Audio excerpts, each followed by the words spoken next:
तो कई खास मेहमान हमारे साथ हैं, आपको बता देते हैं। हमारे साथ सूफी मोहम्मद खैरुद्दीन हैं, इस्लामिक स्कॉलर हैं। हमारे साथ वारिस पठान आपसे बस थोड़ी देर बाद जुड़ेंगे। अजय आलोक आपको स्क्रीन पर दिखाई दे रहे हैं, पॉलिटिकल एनालिस्ट हैं। और तौसीफ अहमद खान टीएमसी के नेता हमारे साथ हैं। अजय आलोक जी, पहला सवाल आप ही से, क्योंकि जिस तरह से असदुद्दीन ओवैसी हमलावर दिखे हैं, वो ये सवाल उठा रहे हैं कि एक तरफ मोहन भागवत हैं जो जाते हैं, मदरसा जाते हैं, इमाम से मुलाकात करते हैं, बच्चों से मिलते हैं, मुस्लिम बच्चों से, और दूसरी तरफ असम में मदरसा गिरा दिया जाता है। वो कहते हैं एक तरफ मोहन भागवत जो है वो मुसलमानों की तरफ हाथ बढ़ाते हैं, और दूसरी तरफ यूपी में मदरसों का सर्वे, वक्फ की संपत्ति का सर्वे करा लिया जाता है। तो ड्रामा है।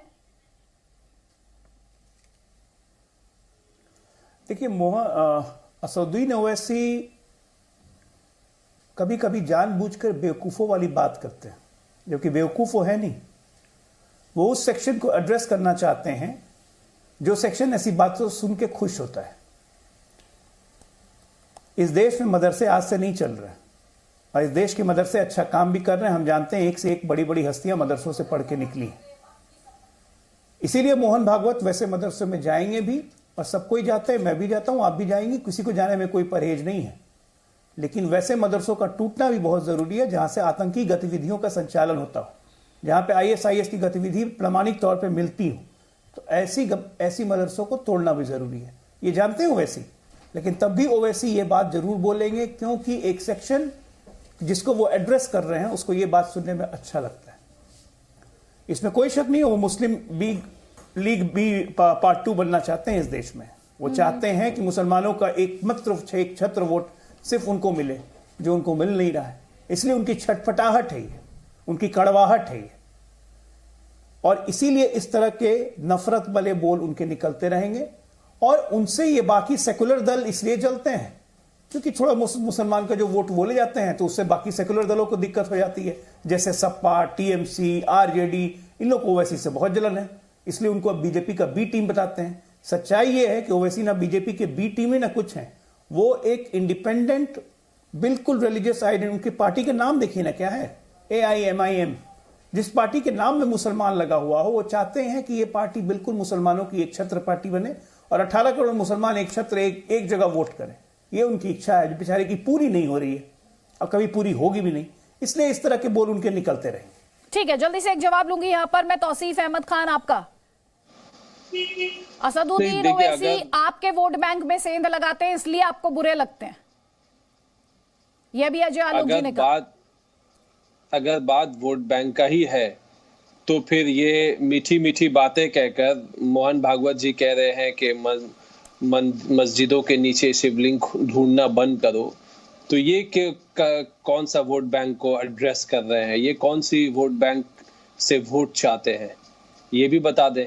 वो जो योगी आदित्यनाथ बीजेपी के नेता वो कहते हैं, या नरेंद्र मोदी जी, इन्होंने रिफ्यूज किया टोपी पहनने से कि नहीं ये हमारे धर्म का नहीं है, ये किसी धर्म और धर्म का ये है पहनावा, उसे हम नहीं पहनेंगे। और आज उसी गिरोह के, उसी आइडियोलॉजी के जो टॉप माने जाते हैं, चीफ माने जाते हैं, वो जाकर के मस्जिद के अंदर मुलाकात कर रहे हैं, इमाम से मुलाकात कर रहे हैं। तो फिर ये क्या कोई राजनीति है इसके पीछे? क्या ये एक पर्टिकुलर ग्रुप को एड्रेस कर रहे हैं, पर्टिकुलर वोट को चाह रहे हैं? ये सवाल तो इन पे भी खड़ा होता है। ये तो सिर्फ एक तरफ नहीं चलेगा। ये कह रहे हैं कि आप हम पर वोट बैंक का आरोप लगाते हैं। मोहन भागवत जी गए, इमाम से मुलाकात की, उसमें भी कोई वोट बैंक है क्या? चलिए, मोहन भागवत जी का तो अपना वोट बैंक है जो ये कह रहे हैं। इन्हीं के शब्दों में ये खुद अपने आप को कॉन्ट्राडिक्ट कर रहे हैं। फिर तो मोहन भागवत जी को जाके मदरसा जाना ही नहीं चाहिए था, इमाम से मिलना ही नहीं चाहिए था, क्योंकि वो तो वोट बैंक है ही नहीं। तो जोड़ने की कोशिश कौन कर रहा है? जोड़ने की कोशिश तो साफ दिख रहा है मोहन भागवत कर रहे हैं। और तुष्टिकरण तो आपको, खैर तौसीफ जी कुछ कहना ही नहीं, आप तो उस पार्टी से बिलोंग करते हैं जो दुधारू गाय कहते हैं मुसलमानों को, लात खाने तक तो वो तैयार रहते हैं। फिर आपसे मैं क्या बोलूँ? लेकिन कम से कम देश को जोड़ने की कोशिश करनी चाहिए ना, देश को तोड़ने की जरूरत क्या है? बांग्लादेशी और रोहिंग्या को अपने यहाँ बसा के वोट बैंक बढ़ा के अब बंगाल में शासन करने की जो लॉन्ग टर्म प्लानिंग चला रखी है, इससे देश का भला नहीं होने वाला। तौसीफ अहमद खान, हिंदू मुस्लिम नफरत फैलाने का काम बीजेपी करती है। ये तो कोई सीक्रेट बात है नहीं, ये देश का बच्चा बच्चा जानता है। तो अगर इतने दिन से देश जलाया जा रहा है, देश को तोड़ा जा रहा है, तो बहुत अच्छी बात है। अगर देश जोड़ने का संकल्प लिया जा रहा है बीजेपी की तरफ से, तो वो भी रैली में शामिल हो जाए। कांग्रेस तो रैली निकाला है भारत जोड़ो, ऐसा तो कुछ नहीं है कि उसमें बीजेपी शामिल नहीं हो सकती। अपना प्रस्ताव रखे और सारे, क्योंकि देश कब जुड़ेगा जब ये पार्टी सारी पार्टी बात करेंगी जोड़ने की। अगर कांग्रेस बात कर रही है, विपक्षी बात कर रहे हैं, बीजेपी भी बात करे कि हाँ हम चाहते कि भारत को जोड़ा जाए, कर ले।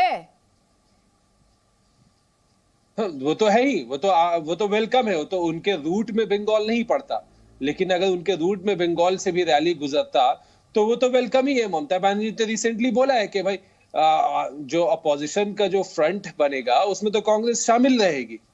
तो ऐसा तो नहीं है कि वो कांग्रेस को विपक्ष अपोजिशन के फ्रंट से हटा करके देखा जा रहा है, या ममता बनर्जी या तृणमूल विरोध करती है इस भारत जोड़ो रैली का। बिल्कुल नहीं विरोध करती, वो तो अच्छा प्रोग्राम है। हम तो दावत दे रहे हैं बीजेपी को कि वो भी शामिल हो जाए। बहुत अच्छा भीड़ हो रहा है राहुल गांधी की रैली में, क्योंकि यहाँ पे लोग रैली आए, हम लोग तो जुड़ेंगे। बीजेपी तो है वहां पे, बीजेपी तो केरला जिंद में रैली हो रही है, क्यों नहीं गई ममता दीदी? उत्तर प्रदेश से भी गुजरेगी, भी आया था ये रैली, उत्तर प्रदेश से भी गुजरेगी। अरे हरियाणा में रैली हो रही है, न्योता आया था, क्यों नहीं गई दीदी? कर्नाटका में तो तृणमूल तो बंगाल में है, अगर बंगाल से उनका रैली रहेगा तो बिल्कुल जुड़ेंगे। अगर अभी भी रैली काफी दिनों तक है। वो आपसे सवाल पूछ रहे हैं, जो आज ऑपोजिशन की रैली हो रही है उसमें टीएमसी हिस्सा क्यों नहीं है, वो ये सवाल पूछ रहे हैं। आपको पता है ना, आज एक आयोजन रखा गया है विपक्ष की पार्टियों द्वारा, उसमें वो कह रहे हैं कि ममता दीदी क्यों दिखाई नहीं दे रही, उसे लेकर सवाल पूछ रहे हैं। आपका जवाब उस पर? ममता बनर्जी ने कुछ दिन पहले ही स्टेटमेंट दिया है कि जो विपक्ष जो तैयार होने वाला है चुनाव के मद्देनजर रखते हुए, वो कांग्रेस उस विपक्ष में शामिल रहेगी। क्योंकि रिसेंटली बोला जा रहा था द्वारा एक महाआयोजन किया गया, आपको पता है? देखिए, जिस आयोजन की आप बात कर रही हैं उसमें अगर इनविटेशन आता है तो इनविटेशन पे बिल्कुल शामिल होंगे। अब एक चीफ मिनिस्टर को प्रोग्राम को वहां पर नेता बोल रहे हैं सर, वहां पर नेता बोल रहे हैं, नीतीश कुमार बोल चुके हैं। आपको ये पता होना चाहिए। तस्वीरें जरा फुल स्क्रीन दिखा दीजिए, उसी से जुड़ी हुई तस्वीरें भी हम अपने दर्शकों को दिखा रहे हैं यहाँ पर। और जब वाइस प्रेसिडेंशियल पोस्ट के लिए इलेक्शन हुआ था, वाइस प्रेसिडेंट की पोस्ट के लिए इलेक्शन हुआ था, तो ऑपोजिशन की यूनिटी दिखी थी, और उस पर कांग्रेस पार्टी काफी खफा भी हुई थी कि क्यों एक यूनाइटेड ऑपोजिशन नहीं दिखाई दी, वो सवाल भी उठा था। चलिए आगे बढ़ेंगे। असदुद्दीन ओवैसी द्वारा एक खास बातचीत की गई थी जी न्यूज से। अब जो वो बातें उठा रहे हैं कि एक तरफ मोहन भागवत जाते हैं, मदरसा जाते हैं, मस्जिद जाते हैं, इमाम से मुलाकात करते हैं, और दूसरी तरफ यूपी सरकार मदरसों का सर्वे कराती है, वक्फ की संपत्ति का सर्वे कराती है। सुनिए उन्होंने क्या कहा था। बीजेपी आरएसएस एक नया ड्रामा कर रही है, और वो नया ड्रामा क्या है कि मोहन भागवत आरएसएस के सर संचालक दिल्ली में एक मदरसे को चले गए, और मदरसे में जाकर उन्होंने कुरान की तिलावत को भी सुना, मदरसे के बच्चों को भी देखा, और मीडिया ने इसको बड़ा खूबसूरती से रिपोर्ट किया है। ऐसा रिपोर्ट किया है कि मोहन भागवत ने बड़ा एहसान किया मदरसे में जाकर। मदरसे को जाते हैं और आसाम में मदरसों को डिमोलिश कर दिया जाता है। मदरसे को जाते हैं और उत्तर प्रदेश में मदरसों का सर्वे होता है।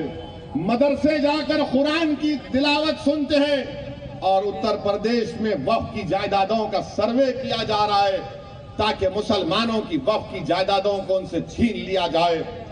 तो ये वो अंश था जो अहमदाबाद में असदुद्दीन ओवैसी द्वारा रैली के दौरान कहा गया। वो अंश आपने सुना।